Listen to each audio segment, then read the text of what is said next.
बचपन की शरारत। एक समय ऐसा था दोस्तों, जब माता पिता के साये में रहकर खेला कूदा करता था। बात उन दिनों की है जब मैं पहला और दूसरा कक्षा में पढ़ा करता था। मैं बहुत शरारती था। माँ बाप के कहने पर भी मैं नहीं मानता था।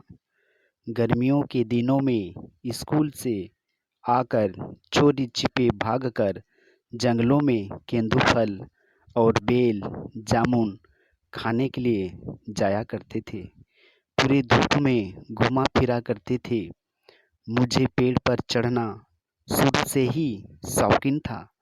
बड़े बड़े पेड़ों पर आसानी से चढ़ जाते थे। मैं इसी शरारत की वजह से एक बार पेड़ से गिर गया था, लेकिन ऊपर वाला का मेहरबान था, मैं बच निकला। मेरे घर के लोग दिन भर खोजा करते थे। मैं घर से दूर वाले जंगलों में फल खाने के लिए जाया करता था। एक बार मैं अकेले जंगल केंदूफल खाने के लिए गया। वहाँ मुझे कुछ बंदर दिखाई दिए। मैं डर से उस फल को खा भी न सका। फिर अगले दिन दो दोस्त मिलकर जंगल फल खाने गए। उस दिन बंदरों का समूह नहीं आया था। हम दोनों बड़े प्यार से केंदू फल को तोड़कर खाया और घर वापस आया। उस समय गर्मी के दिनों में मैं घर में सोया नहीं करता था, इधर उधर घूमता फिरता था। मैं कभी कभार दोस्तों के साथ नदी नहाने जाया करता था। नदी में तैरना मुझे बहुत ही आनंद आता था। जिधर कम गहराई होती थी उधर ही मैं नहाया करता था। नदी में हमेशा साफ सुथरा पानी रहता था। गांव के बच्चे अक्सर नदी में नहाना बहुत ज़्यादा पसंद करते थे। नदी से छोटे छोटे पत्थर को चुनकर दोस्तों के बीच हार जीत खेला करते थे।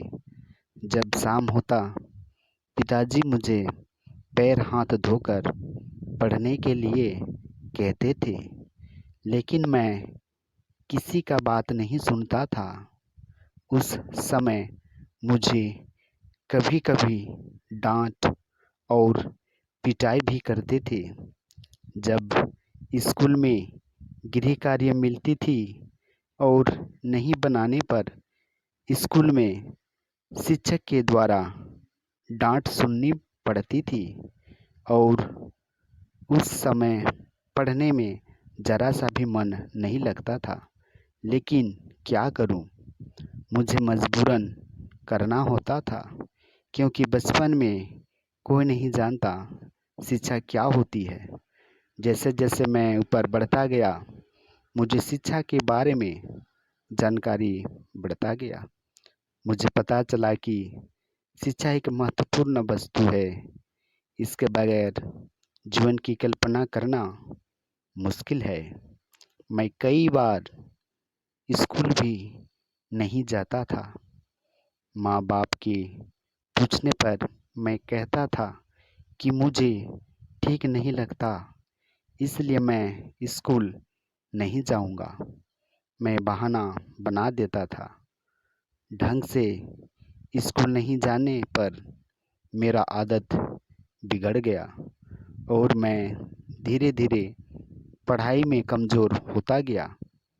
हमारे दोस्त पढ़ाई में आगे बढ़ते गए, फिर भी मुझे समझ में नहीं आ रहा था आखिर ऐसा क्यों होता। शिक्षक ने कहा, यदि तुम नियमित रूप से स्कूल आओगे तो तेज बनोगे। फिर मैं प्रत्येक दिन स्कूल जाने लगा। कुछ सालों के बाद मुझ पर परिवर्तन आ गया। मैं भी दूसरों की तरह तेज बन गया। यही मेरी बचपन की कहानी थी दोस्तों। यदि यह कहानी पसंद आए तो प्लीज़ इस चैनल को सब्सक्राइब करें और देखना ना भूलें और साथ ही बेल आइकन को प्रेस करें। धन्यवाद।